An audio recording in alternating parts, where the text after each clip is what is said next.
احترام ہے، ہر جا عبادتوں کا بڑا اہتمام ہے۔ السلام علیکم ورحمۃ اللہ وبرکاتہ۔ اعوذ باللہ من الشیطان الرجیم، بسم اللہ الرحمن الرحیم، وبہ نستعین وخیر الناصرین وہو معین۔ زن محترم سامعین اکرام، جیسا کہ ہمارا موضوع چل رہا ہے مبتلات صوم، مبتلات روزہ، آج 10واں روزہ ہے اور وہی مبتلات روزے کی ہم تفصیل بیان کریں گے۔ سب سے پہلے 10ویں روزے کی دعا۔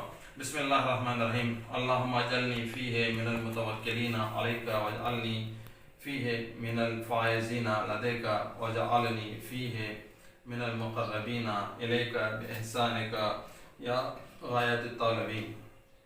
خدایا آج کے دن مجھے ان لوگوں میں قرار دے جو تجھ پر بھروسہ کرتے ہیں، اور مجھے اس دن کامیاب لوگوں میں قرار دے جو تیرے نزدیک لوگوں میں سے ہیں، اور تو اپنے حسن و کرم سے اے طلبگاروں کے مقصود۔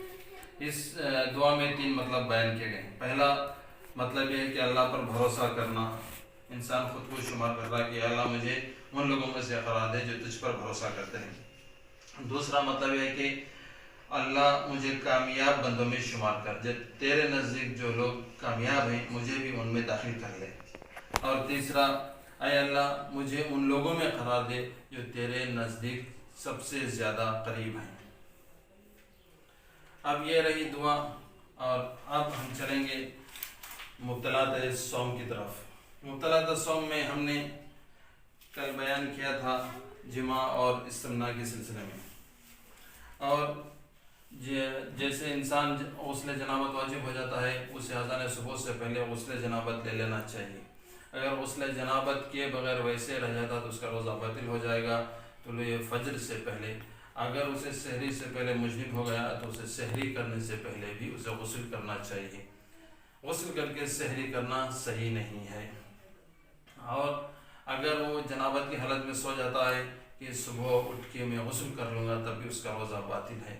پہلے غسل کرنا ہے، اس کے بعد سحری کرنا ہے، اس کے بعد نیت کرنا ہے۔ اب جو ہم بحث کر رہے ہیں مبتلات صوم میں، خدا اور رسول پر جھوٹی نسبت باندھنا۔ اگر کوئی انسان کوئی ایسی بات کو خدا اور رسول کے جانشینوں پر کوئی ایسی بات کو منسوب کرتا ہے قلم کے ذریعے یا اشارے کے ذریعے یا لکھ کر، تب بھی کیا ہے، روزہ باطل ہو جاتا ہے، چاہے وہ توبہ کرے یا نہ کرے۔ معلوم ہونے کے بعد اگر وہ جھوٹی نسبت کسی چیز کو ائمہ اور خدا اور رسول کی طرف نسبت دیتا ہے تو اس کا روزہ باطل ہو جاتا ہے۔ دوسرا، اگر روزدار کسی چیز کے بارے میں جانتا ہو کہ وہ جھوٹ ہے تو اللہ اور رسول کی طرف منسوب کرنے کے بعد اسے پتہ چلا کہ وہ درست تھا، تو اسے چاہیے کہ روزہ پورا کرے اور اس کی قضا روزہ بھی بجا رہے۔ اگر کسی چیز کی طرف انسان نسبت دیتا ہے، پہلے جھوٹ تھا لیکن بعد میں اسے پتہ چلا کہ نہیں، وہ میں نے جو بات کہی تھی وہ جھوٹی نہیں تھی، وہ سچی تھی، تو اس پر بھی کیا ہے، اس کا روزہ باطل نہیں ہوتا، لیکن اس پر کیا ہے، قضا بجا لانا ضروری ہے۔ تیسرا مسئلہ، اگر روزدار حدیث کو نقل کر رہا ہے اور دوسروں کی طرف سے رسول اللہ اور ان کے جانشینوں کی طرف منسوب کر رہا ہے تو اس کا روزہ باطل ہے، اس صورت میں کہ جب اس چیز کو خود تصدیق کریں۔ اگر وہ تصدیق نہیں کرتا، اگر کسی اور کا اشارہ دے کے، کسی اور کا حوالہ دے کے کسی چیز کو روزے کی حالت میں بیان کر رہا ہے تو اس کوئی حرج نہیں ہے۔ اگر اس کو خود اس بات پر تاکید کر رہا ہے اس بات کی، تو وہ بھی کیا ہے، اس کا روزہ باطل ہو جاتا ہے۔ اور چوتھا مسئلہ ہے کہ اگر روزدار حدیث کے بارے میں رسول اکرم یا ائمہ یا خدا رسول کی باتوں میں اگر کوئی بیان کر رہا ہے، آیت ہو یا حدیث ہو، تو اگر جہاں پہ اسے جواب ہاں میں دینا چاہیے تھا، اگر وہاں پہ نہ میں دیا، اور جہاں پہ نہ میں دینا چاہیے تھا جواب، اگر وہاں پہ ہاں میں دیا تو اس کا روزہ بھی باطل ہو جاتا ہے، چاہے جان بوجھ کر ہو یا اور غلطی سے کیوں نہ ہو، لیکن اس کا روزہ باطل ہو جائے گا۔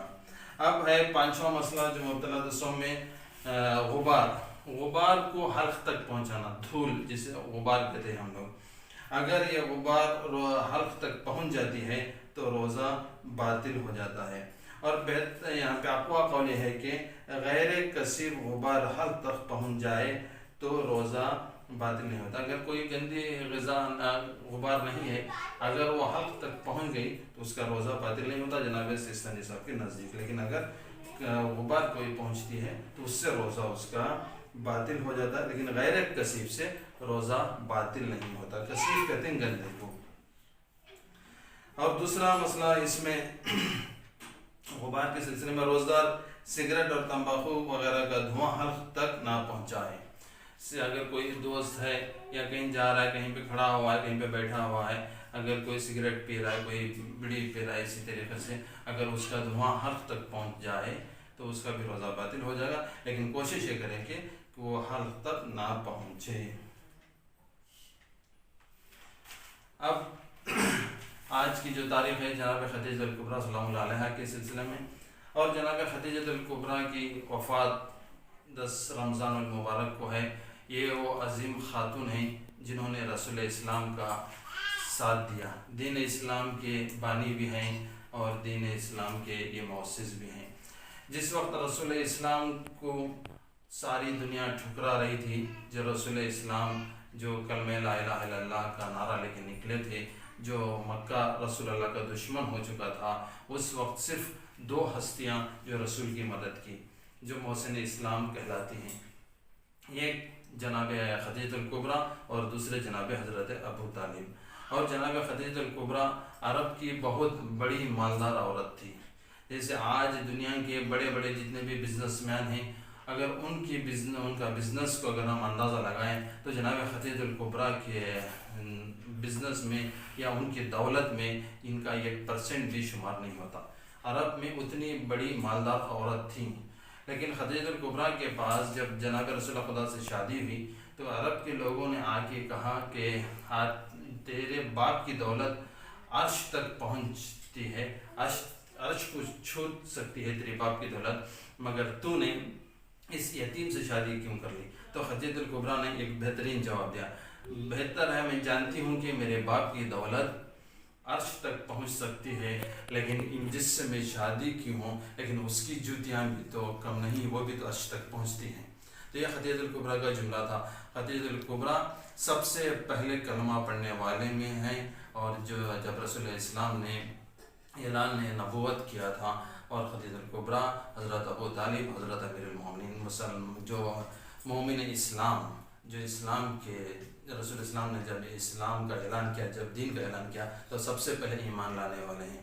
لیکن انہیں ضروری نہیں تھا کہ ایمان لے کر آئے، یہ تو پہلے سے ہی مومن بندے تھے، تو پہلے سے ہی مسلمان تھے، لیکن رسول زمانے کو دکھانے کے لیے انہوں نے سب سے پہلے کلمہ پڑھ کے بتایا کہ ہم بھی کلمہ پڑھ رہے ہیں، لیکن ہم بھی اس خدا کو مانتے ہیں جس خدا کو یہ رسول مانتے ہیں۔ آخرکار جناب خدیجہ الکبریٰ کی اتنی دولت تھی کہ جس کا کوئی اندازہ لگا نہیں جا سکتا تھا۔ جب جناب خدیجہ الکبریٰ اور رسول اسلام کی شادی ہونے والی تھی تو رسول اسلام نے شرط یہ رکھی تھی کہ اے خدیجہ الکبریٰ، تمہارے پاس جتنی دولت ہے اس کی زکوٰۃ نکالو، اس کے بعد میں تمہارے ساتھ عقد کروں گا۔ تو جب خدیجہ الکبریٰ نے اس دولت کی جو زکوٰۃ نکالی تو اتنی زکوٰۃ نکالی کہ وہ دولت کی زکوٰۃ جناب رسول خدا اور خدیجہ الکبریٰ کے درمیان ایک دیوار بن گئی، اتنی زکوٰۃ تھی۔ تو جناب خدیجہ الکبریٰ اسلام پر اپنی ساری دولت کو خرچ کر دیا، جو اسلام لانا چاہتے تھے، جو مسلمان ہونا چاہتے تھے۔ لیکن آخرکار جناب خدیجہ الکبریٰ کے اوپر وہ نوبت آئی کہ جب خدیجہ الکبریٰ کو مکے والوں نے شیب ابی طالب میں محصور کیا تو جناب خدیجہ الکبریٰ کو کھانے کے لیے کھانا بھی نہیں تھا، پینے کے لیے پانی بھی نہیں تھا، یہاں تک کہ جناب خدیجہ الکبریٰ درختوں کے پتے کھا کر، درختوں کی جڑیں کھا کر خود کو اپنا شکم کو سیر کیا ہے۔ کھانا یعنی اتنا تنگ کر دیا تھا مکے والوں نے کہ شیب ابی طالب میں کوئی کھانا ان تک نہ پہنچائے، کوئی پانی ان تک نہ پہنچائے، اتنی بھوکی اور پیاسی تھی کہ اس جناب خدیجہ الکبریٰ شیب ابی طالب میں ہی سب سے زیادہ ٹوٹ چکی تھی۔ اور جب رسول اسلام کو سب سے زیادہ جو حزن اور ملال ہوا، جو سب سے زیادہ تکلیف ہوئی، تو یہی جناب خدیجہ الکبریٰ کا جانا اور حضرت ابو طالب کا جانا۔ اسلام کو کامیابی عطا کرنے میں جناب خدیجہ الکبریٰ کی دولت اور جناب ابو طالب کی شجاعت تھی۔ یہ 2 بڑے محسن اسلام ہیں، انہی کے ذریعے سے اسلام ہمارے تک آج تک جو پہنچا ہے۔ وصلی اللہ علیہ رسول کریم، والحمد للہ رب العالمین۔